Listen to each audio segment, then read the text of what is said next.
আমি বলতে চাই আমাদের জাতীয় মসজিদের খতিব, উনি আমাদের জাতীয় মুরব্বী। কথা বলেন, আরো জোরে বলেন। উনি আশা করি জাতীয়ভাবে এমন বক্তব্য দিবেন কারো মনে যেন কোনো কষ্ট না পায়। কথা বলেন। উনার উস্তাদরা কেউ তো কখনোই ঈদে মিলাদুন নবীর বিরুদ্ধে কেউ কথা বলেন নাই। আল্লাহু আকবার বলেন। অথচ কি কারণে হয়তো আমাদের খতিব মহোদয় একটু কেমন যেন ঈদে মিলাদুন নবীর অস্তিত্ব নাই, এটি আরবি ব্যাকরণগত, মানে এটা বলা যাবে না। কেন বলা যাবে না হুজুর?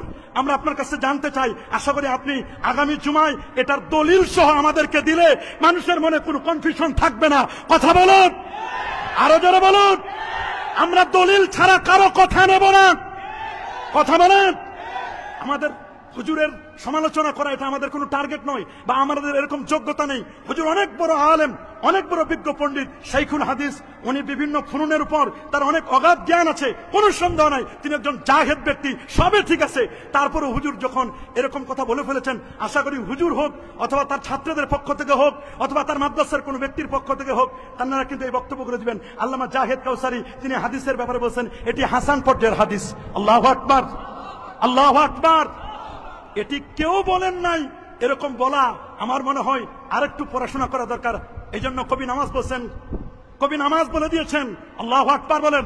ফাকুল লিমান ইয়াদদাই ফিল ইলমি ফালসাফাতান, ফাকুল লিমান ইয়াদদাই ফিল ইলমি ফালসাফাতান হাফিজতা শাইয়ান ওয়া গাবাত আনকাল আশিয়া। ফাকুল লিমান ইয়াদদাই ফিল ইলমি ফালসাফাতান, যে ব্যক্তি বলে যে আমার অনেক জ্ঞান আছে, অনেক ফালসাফা, অনেক দর্শন আমি জানি, ফাকুল লিমান ইয়াদদাই ফিল ইলমি ফালসাফাতান, তিনি বলছেন হাফিজতা শাইয়ান, আপনি অনেক মুখস্থ করেছেন, ওয়া গাবাত আনকাল আশিয়া, তবে অনেক কিছু ছুটেও যেতে পারে। কি বলেন? অনেক কিছু ছুটেও যেতে। ফাওকা কুল্লি জি ইলমিন আলিম, আলেমের উপরও আলেম আছে। আল্লামা ইমাম কাসতাল্লানী রাহমাতুল্লাহ আলাইহি, যিনি ইরশাদুস সারি লে শারহ সহিহ বুখারী, উনাকে আমরা ফেলে দিতে পারি না। কি বলেন? আমরা কি উনাকে ফেলে দিতে পারি? আরো জোরে বলুন, আমরা কি উনাকে ফেলে দিতে পারি? না, আমরা তো উনাকে কখনোই ফেলে দিতে পারি না। আমরা কখনোই ফেলে দিতে পারি না।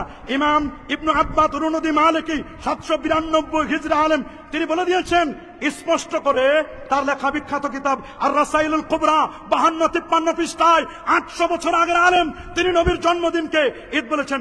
ইমাম আবু আব্দুল্লাহ ইবনুর রাসা 894 হিজরির আলেম, তিনি তাজকিরাতুল মুহিব্বিন 154 পৃষ্ঠায়, উনি মুস্তাহিদ ইমাম, তিনি নবীর জন্মদিনকে ঈদ বলেছেন। শুধু তাই নয়, ইমাম ইবনু জাজারি 833 হিজরি আলেম, শিহাবুদ্দিন কাসতাল্লানী 923 হিজরির আলেম, তিনি বলে দিয়েছেন ফারাহিমাল্লাহু ইমরান ইত্তাখাযা লায়ালিয়া শাহরে মাউলিদিহি আল মুবারাক আয়াদান। আল্লাহু আকবার।